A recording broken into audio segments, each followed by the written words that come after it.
العالمین والعاقبۃ للمتقین والصلاة والسلام الأتمان الأكملان على خیر خلق اللہ وعلى آلہ واصحابہ اجمعین اما بعد۔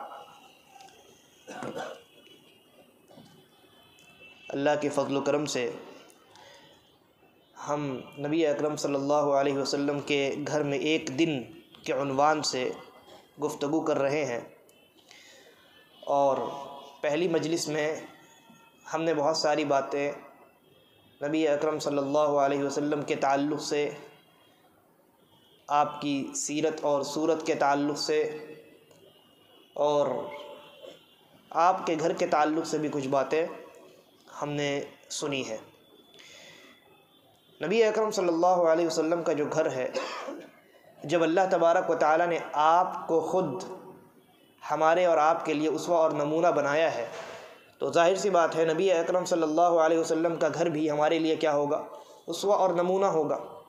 آپ کا گھر، آپ کے گھر میں رکھی ہوئی چیزیں، آپ کے گھر کے در و دیوار، آپ خود گھر میں کس طریقے سے رہا کرتے تھے، آپ کی ازواج مطہرات جو بیویاں ہیں ان کے ساتھ آپ کے تعلقات، آپ کی آل و اولاد، یہ تمام کی تمام چیزیں ہمارے لیے نمونہ ہے۔ اسی لیے اللہ تبارک و تعالیٰ نے ایک جملہ ارشاد فرمایا، لَقَدْ كَانَ لَكُمْ فِي رَسُولِ اللَّهِ أُسْوَةٌ حَسَنَةٌ۔ رسول اکرم صلی اللہ علیہ وسلم میں تمہارے لیے اسوہ اور نمونہ ہے، یعنی آپ کے متعلق ہر چیز میں تمہارے لیے اسوہ اور نمونہ ہے۔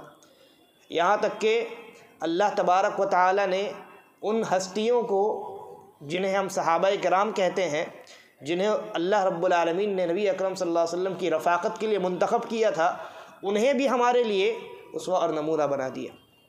کیوں بنایا؟ اس لیے کہ ان کا بلا واسطہ یعنی ڈائریکٹلی تعلق نبی اکرم صلی اللہ علیہ وسلم سے ہے۔ تو آپ کا جو گھر ہے اور گھر کے جو در و دیوار ہیں، یہ تمام چیزیں ہمارے لیے اسوہ اور نمونہ ہے۔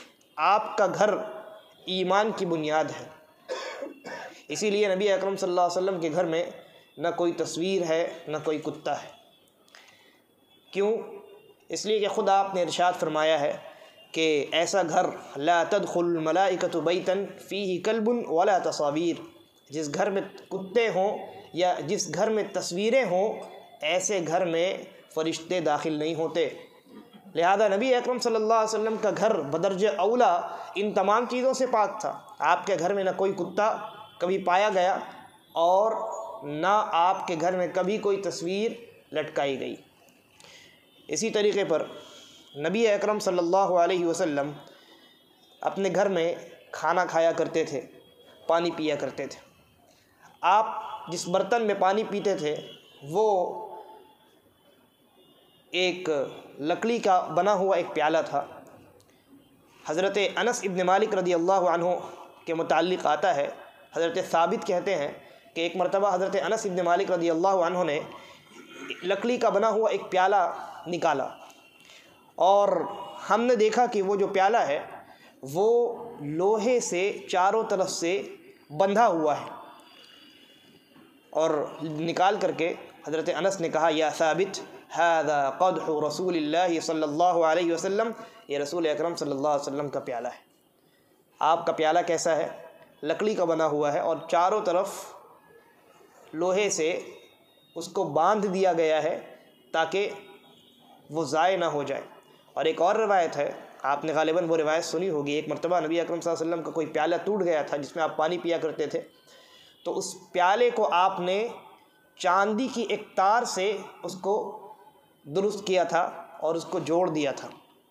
اس روایت سے ایک بات تو یہ معلوم ہوتی ہے کہ چاندی کا معمولی استعمال پیالہ یا برتن وغیرہ کو جوڑنے میں کیا جائے تو اس حد تک درست ہے، مردوں کے لیے عورتوں کے لیے استعمال کرنا یہ جائز ہے۔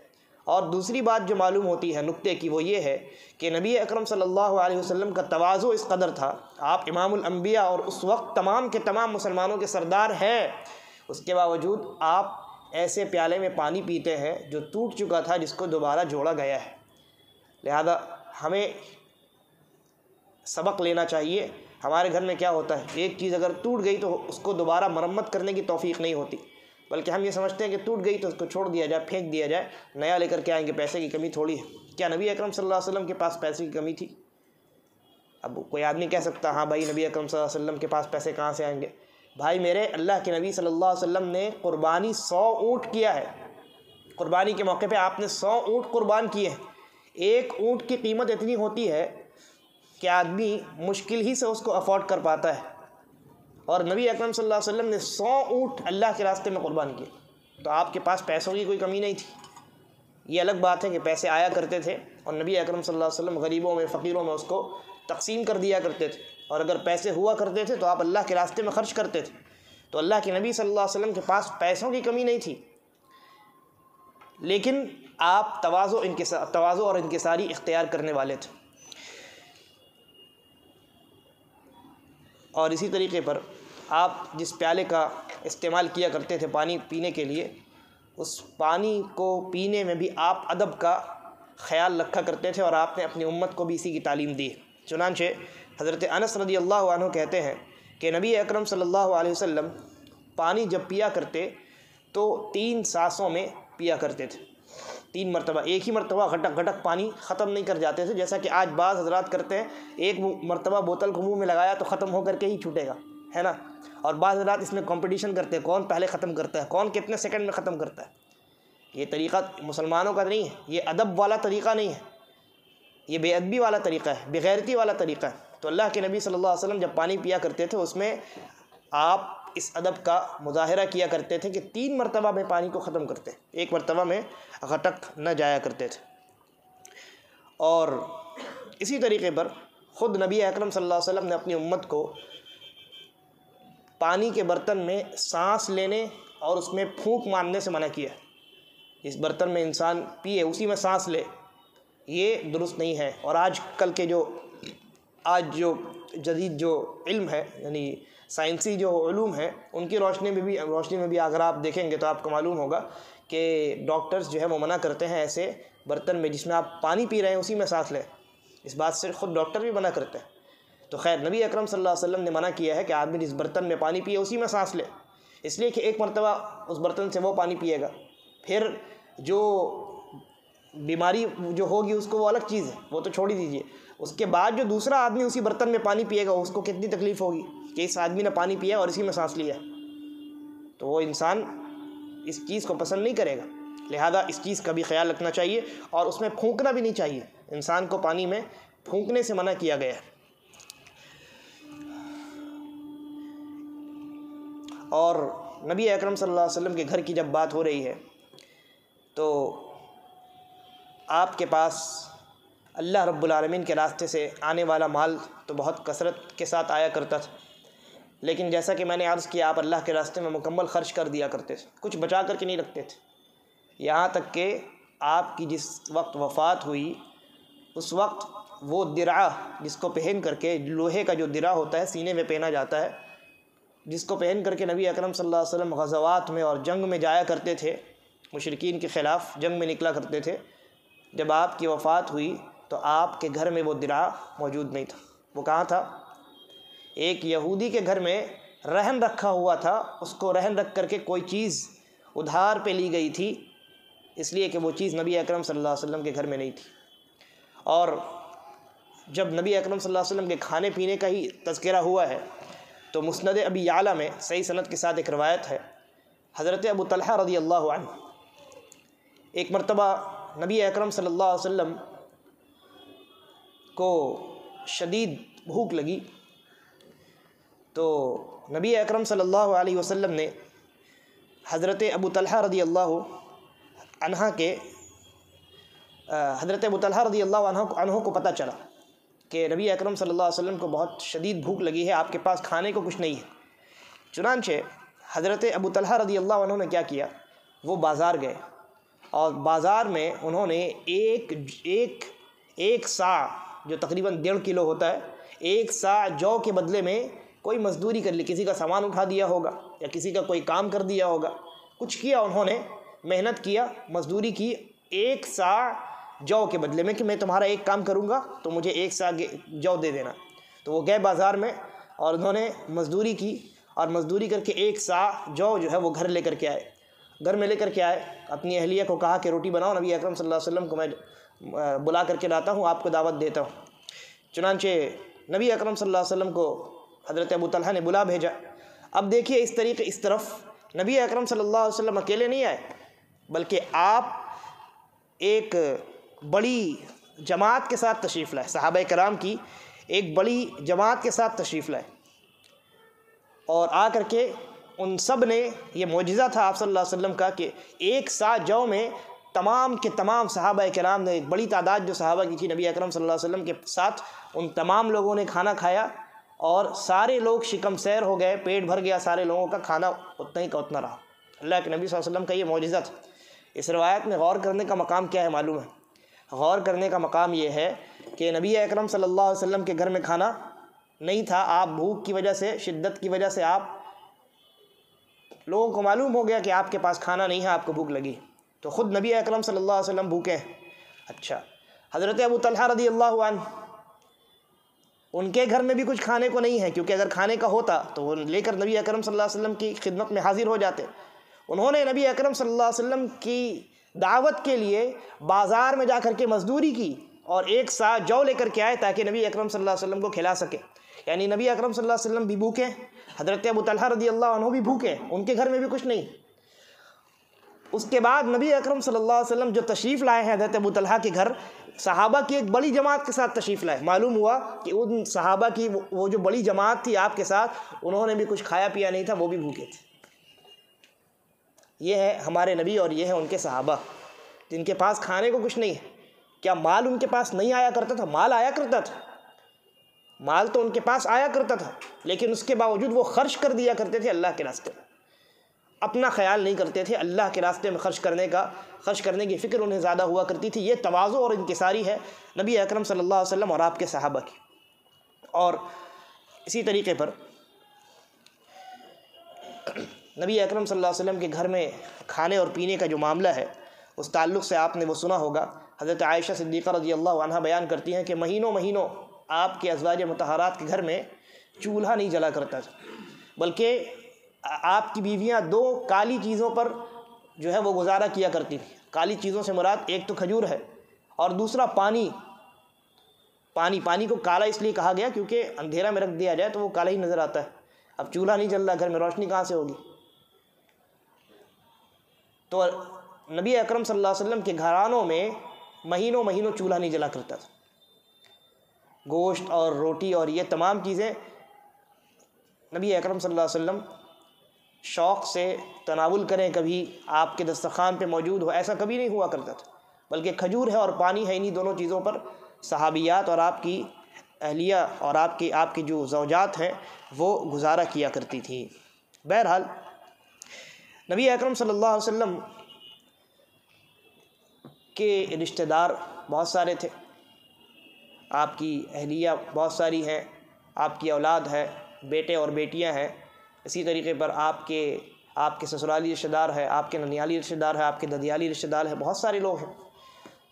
ان تمام لوگوں سے آپ اس دنیا میں جب تک رہے، آپ نے ہمیشہ اپنا رشتہ برقرار رکھا۔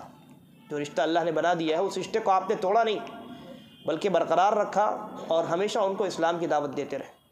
اور بالخصوص چونکہ آپ 7 سال کے تھے تو آپ کی والدہ محترمہ کا انتقال ہو گیا تھا، لہذا والدہ کے انتقال کے بعد بھی نبی اکرم صلی اللہ علیہ وسلم نے ان سے صلہ رحمی کو ترک نہیں کیا، ان کے ساتھ اچھا سلوک کرنے کو چھوڑا نہیں۔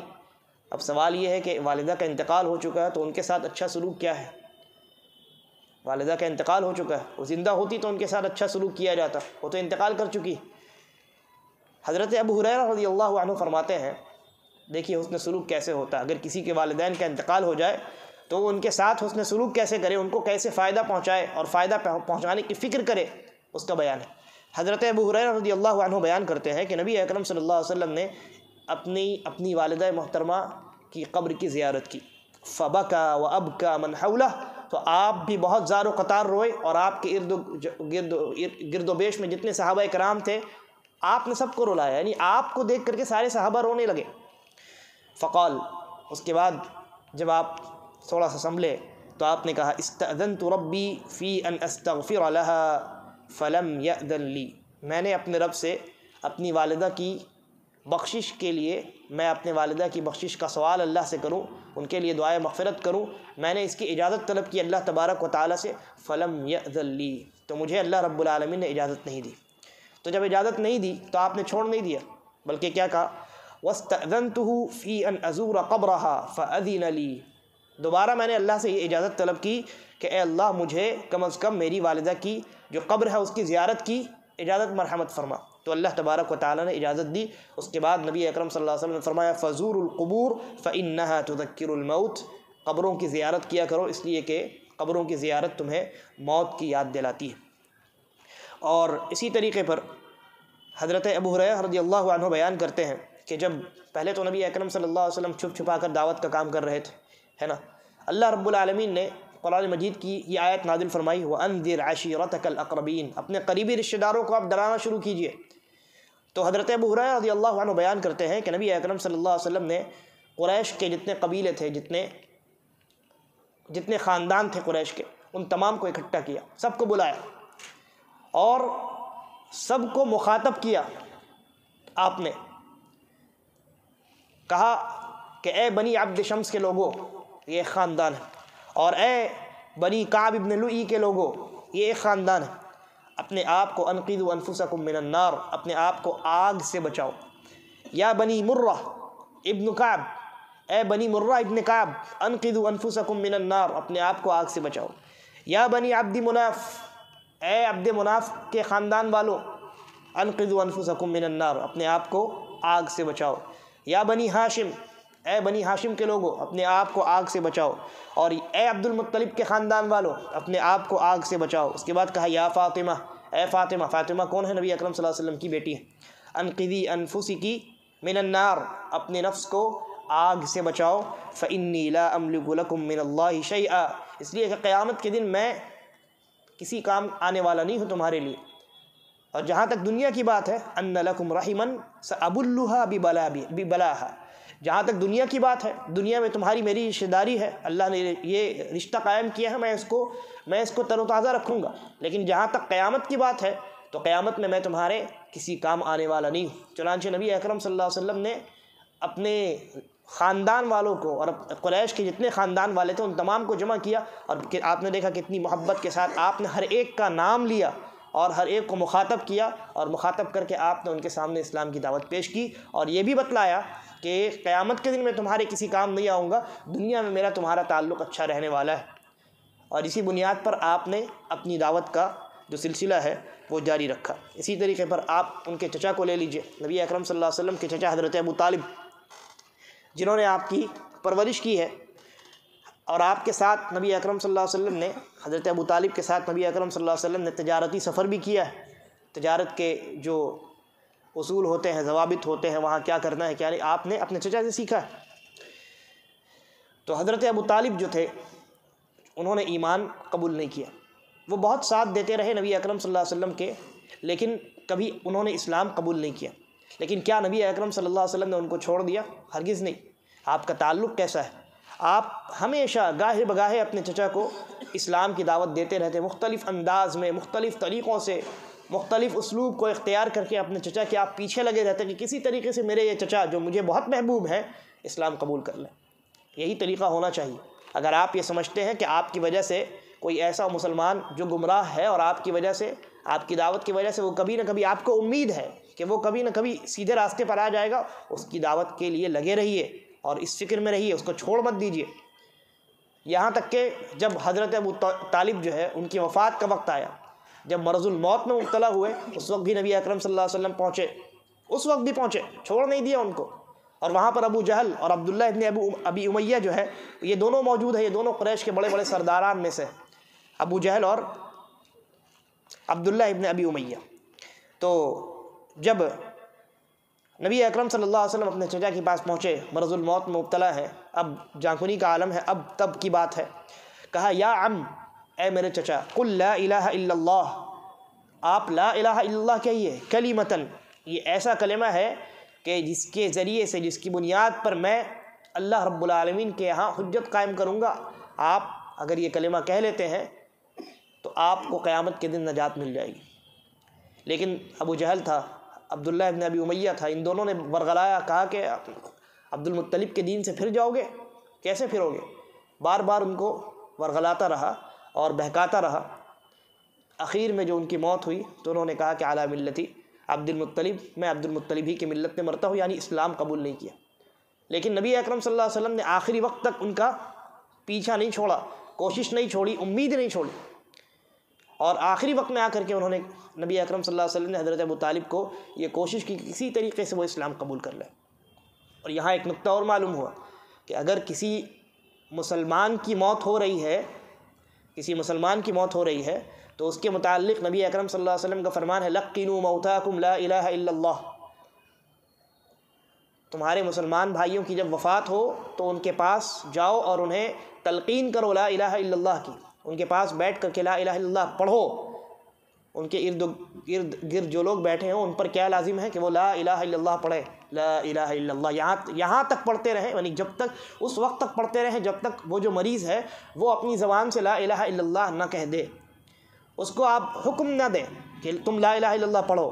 اگر آپ یہ سمجھتے ہیں کہ حکم دینے سے وہ پڑھ لے گا تو ٹھیک ہے، لیکن عام حالات میں اس وقت انسان ہوش میں نہیں ہوتا، زبان سے کوئی ایسا کلمہ نکال دے آپ کے کہنے کی وجہ سے جو کفر ہو یا کچھ ہو۔ اس لیے علماء کہتے ہیں بہتر یہی ہے کہ آپ تلقین کریں۔ تلقین کا مطلب یہ ہے کہ آپ لا الہ الا اللہ اس آدمی کے پاس بیٹھ کر کے دہرائیں، تاکہ آپ کے اس کلمے کو سن کر کے وہ بھی دہرائے، اور جب وہ جو اپنی زبان سے لا الہ الا اللہ کہہ دے اس کے بعد اس سے بات نہ کیجیے، اس کے بعد خاموشی، کوئی اس سے بات نہ کرے، تاکہ اس کا آخری کلمہ لا الہ الا اللہ بنے۔ اور اگر اس کے بعد اس نے خود سے گفتگو کر لی یا اس سے کسی نے گفتگو کر لی تو دوبارہ تلقین کیجیے، یہاں تک کہ آخری کلمہ جو اس کا ہو لا الہ الا اللہ۔ یہ تو مسلمانوں کی بابت بات ہوئی۔ جہاں تک کفار کی بات ہے، مشرکین کی بات ہے، ان کی وفات ہوتی رہے اور اس وقت کوئی مسلمان موجود ہو تو وہاں تلقین نہیں کرنی ہے، بلکہ وہاں حکم دینا ہے قل لا الہ الا اللہ، جیسا کہ اللہ کے نبی نے کہا یا عم قل لا الہ الا اللہ، تو وہاں آپ کو حکم دینا ہے کہ بھائی میرے لا الہ الا اللہ کہو، کہہ لو، اسلام قبول کر لو۔ اس وقت آپ کو، اگر آپ یہ سمجھتے ہیں کہ آپ کا وہاں کہنا مناسب ہے اور کسی فتنے کا اندیشہ نہیں ہے تو ضرور ایسا کرنا چاہیے، کیونکہ آپ ایک آدمی کی وجہ سے اگر کسی انسان کو ہدایت مل جاتی ہے تو اللہ کے نبی نے کہا حضرت علی رضی اللہ عنہ کو، یہ تمہارے لیے سرخ اونٹوں سے بھی بہتر ہے۔ سرخ اونٹ جو ہے بہت قیمتی ہوا کرتا تھا۔ تو جب ایسا معاملہ ہوا اور حضرت ابو طالب نے اسلام قبول نہیں کیا تو نبی اکرم صلی اللہ علیہ وسلم نے کہا کہ لَأَسْتَغْفِرُنَّ لَكَ مَا لَمْ أُنْهَ عَنْكَ، کہ میں آپ کے لیے اس وقت تک استغفار کرتا رہوں گا جب تک مجھے منع نہ کر دیا جائے اللہ کی جانب سے۔ اللہ رب العالمین نے آیت نازل فرما دی فنزلت ما كان للنبي والذين آمنوا ان يستغفروا للمشركين ولو كانوا اولي قربى، کہ نبیوں کے لیے، نبی کے لیے اور مومنوں کے لیے یہ ہرگز جائز نہیں ہے کہ وہ مشرکین کے لیے استغفار کریں، گرچہ وہ ان کے کتنے ہی قریبی رشتہ دار کیوں نہ ہو۔ اشارہ نبی اکرم صلی اللہ علیہ وسلم کے چچا کی جانب ہے۔ من بعد ما تبین لهم انہم اصحاب الجحیم، اس بات کے واضح ہو جانے کے بعد کہ وہ جہنمیوں میں سے ہیں، یعنی کفار و مشرکین کا ٹھکانہ جہنم ہی ہے، جن کے اوپر حجت بھی تمام کی جا چکی ہے، اس کے بعد بھی انہوں نے اسلام قبول نہیں کیا تو وہ جہنم والے۔ ابو طالب جو ہیں انہوں نے اسلام اور مسلمانوں کا بہت ساتھ دیا، نبی اکرم صلی اللہ علیہ وسلم کا بہت ساتھ دیا، لیکن اسلام قبول نہیں کیا، مشرک تھے، کافر تھے، چنانچہ آخرت میں ان کو عذاب دیا جائے گا، جہنم میں داخل کیا جائے گا۔ یہ الگ بات ہے کہ اسلام اور نبی اکرم صلی اللہ علیہ وسلم کی نصرت کی وجہ سے سب سے ہلکا عذاب ان کو دیا جائے۔ اور اسی طریقے پر یہ آیت بھی نازل ہوئی کیونکہ اللہ کے نبی صلی اللہ علیہ وسلم بہت بے چین تھے کہ آپ کے چچا نے اسلام قبول کیوں نہیں کیا، آپ اس بات کے لیے بڑے بے چین تھے، بہت فکر مند تھے۔ تو اللہ رب العالمین نے ایک اور آیت نازل فرمائی، کہا انک لا تہدی من احببت، آپ جسے چاہیں آپ ہدایت نہیں دے سکتے۔ یہاں ہدایت سے کیا مراد ہے؟ یہاں ہدایت جو ہے دو قسم کی ہوتی ہے، یہ جان لینا چاہیے۔ ہدایت دو قسم کی ہوتی ہے، ایک ہے ہدایت الدلالہ والارشاد اور ایک ہے ہدایت التوفیق۔ ہدایت الدلالہ والارشاد کہتے ہیں راستہ دکھانے کو۔ کوئی آدمی آپ سے پوچھے بھائی یہاں سے ریپن اسٹریٹ کا راستہ کون سا ہے، یا یہاں سے مٹیا بروج کا راستہ کون سا، آپ بتائیے گا یہ آپ یہاں سے لیفٹ ایک دم سیدھا چلے جائیے، یہ راستہ مٹیا بروج کی جانب جاتا ہے، اس کو کہتے ہیں ہدایت الدلالہ والارشاد، سیدھا راستہ دکھانا۔ اور ہدایت التوفیق کہتے ہیں اس سیدھے راستے پر چلنے کی توفیق دینا۔ اب جس آدمی کو آپ نے دکھایا ہے وہ اپنا موڈ چینج کر لے، نہیں جانا ہے مجھے مٹیا بروج، ہاں مجھے معلوم ہے مٹیا بروج کا راستہ ہی ہے، مجھے نہیں جانا، تو ایک ہے ہدایت الدلالہ والارشاد، راستہ دکھانا، یہ کام نبی اکرم صلی اللہ علیہ وسلم کرتے ہیں، کیونکہ اللہ نے کہا وَإِنَّكَ لَتَهْدِي إِلَى صِرَاطٍ مُسْتَقِيمٍ، کہ آپ جو ہے لوگوں کو صراط مستقیم کی جانب رہبری کرتے ہیں، رہنمائی کرتے ہیں۔ لیکن اس آیت میں اللہ رب العالمین نے کہا، کیا کہا کہ إِنَّكَ لَا تَهْدِي مَنْ أَحْبَبْتَ، آپ جسے چاہیں ہدایت نہیں دے سکتے۔ یہاں ہدایت کا مطلب ہدایت التوفیق ہے، یعنی آپ کا کام صرف راستہ دکھانا ہے، اس راستے پر چلنے کی جو توفیق ہے، وہ جو اصل ہدایت ہے وہ ہدایت اللہ کے ہاتھ میں ہے۔ وَلَكِنَّ اللَّهَ يَهْدِي مَن يَشَاءُ، ہدایت التوفیق جو ہے اس سیدھے راستے پر صراط مستقیم پر چلنے کی توفیق دینے کی جہاں تک بات ہے وہ اللہ کے ہاتھ میں ہے، وہ آپ کے ہاتھ میں نہیں ہے۔ تو حضرت ابو طالب کو ہدایت الدلالہ والارشاد مل چکی تھی، ان کو معلوم تھا سیدھا راستہ کیا ہے، لیکن اس راستے پر چلنے کی توفیق نہیں ملی، ہے نا۔ سورۃ الفاتحہ میں آپ دیکھیے، بات آئیے تو میں بیان کر دوں۔ سورۃ الفاتحہ میں ہم یہ دعا کرتے ہیں اہدنا الصراط المستقیم، اے اللہ مجھے صراط مستقیم کی ہدایت دے۔ یہاں ہدایت الدلالہ والارشاد اور ہدایت التوفیق دونوں مراد ہیں، دونوں مراد ہیں۔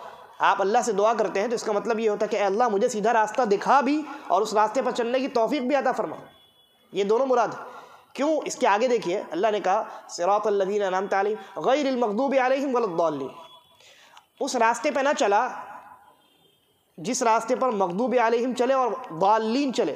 مغضوب علیہم یعنی ان پر اللہ کا غضب نازل ہوا، ضالین یعنی گمراہ لوگ جن پر اللہ کا غضب نازل ہوا وہ یہودی ہیں، اور جو گمراہ ہو گئے وہ نصرانی ہیں۔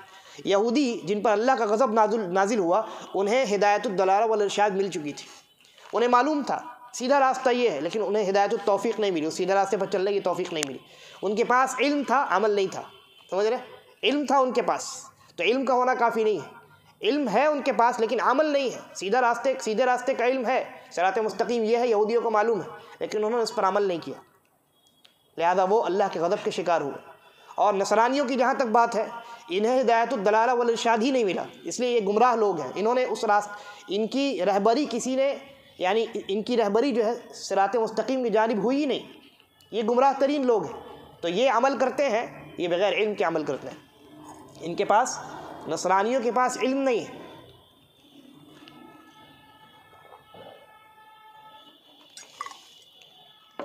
نصرانیوں کے پاس علم نہیں ہے، بغیر علم کے عمل کرتے ہیں، اور یہودی حضرات کے پاس علم ہے، عمل نہیں کرتے، دونوں بیکار، ہے نا۔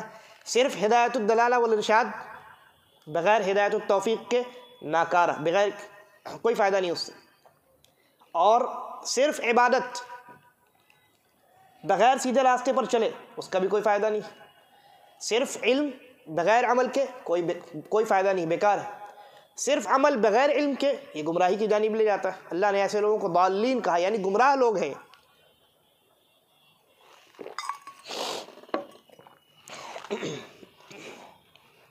تو نبی اکرم صلی اللہ علیہ وسلم اس بات کے لیے کوشاں رہتے تھے، ہمیشہ کوشش میں رہتے تھے کہ بالخصوص ان کے جو قریبی لوگ ہیں وہ سب سے پہلے اسلام قبول کریں، کیونکہ وہ ان کے سب سے زیادہ قریب ہے اور ان کو محبوب ہے۔ اور یہی وجہ ہے آپ نے مرتے دم تک، حضرت ابو طالب کی وفات تک یہ کوشش کی کہ اللہ تبارک و تعالی انہیں ہدایت التوفیق عطا کرے، اس سیدھے راستے پر چلنے کی توفیق عطا کرے۔ لیکن اللہ کا کرنا ایسا ہوا کہ ایسا نہیں ہو پایا۔ یہ اللہ کا کام ہے ہدایت التوفیق عطا کرنا، جیسا کہ اللہ نے کہا کہ انک لا تہدی من احببت ولکن اللہ یہدی من یشاء، اللہ جسے چاہتا ہے اسے ہدایت دیتا ہے۔ اللہ نے نہیں چاہا حضرت ابو طالب کو اللہ نے ہدایت نہیں دی، چنانچہ ان کی جو وفات ہوئی ہے وہ کفر پر ہوئی اور شرک پر ہوئی۔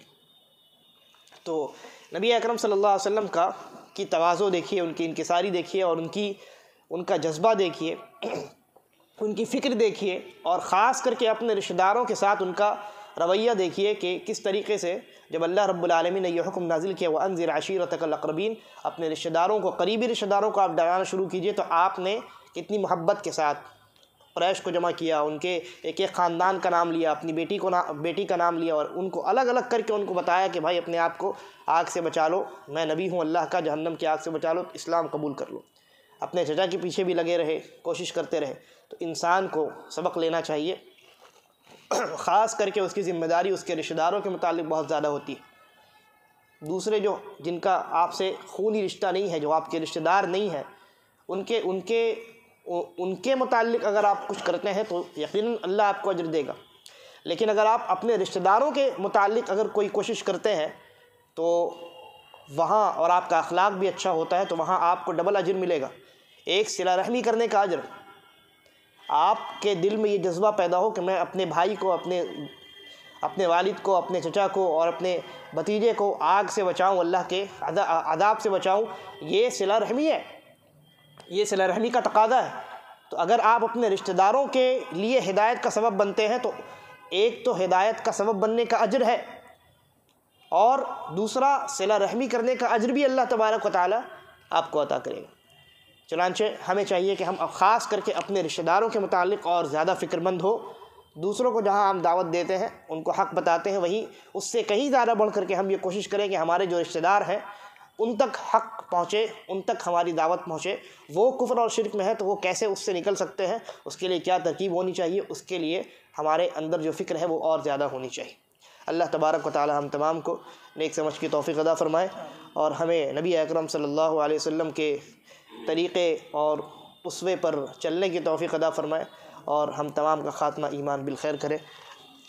آمین۔ ھذا واللہ اعلم وصلی اللہ علی نبینا وسلم۔